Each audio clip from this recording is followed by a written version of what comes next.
ఆంధ్రప్రదేశ్ రాష్ట్రంలో మీడియా సంస్థల్లో పనిచేస్తున్న జర్నలిస్టులకు 2026-2027 రెండేళ్ల కాలానికి అక్రిడిటేషన్లు జారీ చేయడానికి సంబంధించిన మీడియా రిలేషన్స్ పోర్టల్ను సమాచార పౌర సంబంధాలు గృహ నిర్మాణ శాఖ మంత్రులు కొలుసు పార్థసారథి సోమవారం లాంఛనంగా ప్రారంభించారు.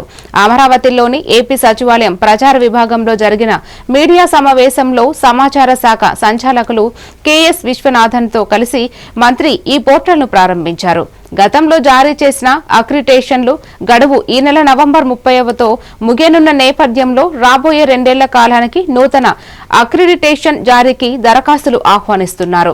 రాష్ట్ర మరియు జిల్లా స్థాయి అక్రిడిటేషన్లకై అర్హులైన ప్రింట్, ఎలక్ట్రానిక్ మీడియా ప్రతినిధులు ఈ పోర్టల్లో దరఖాస్తు చేసుకోవచ్చు.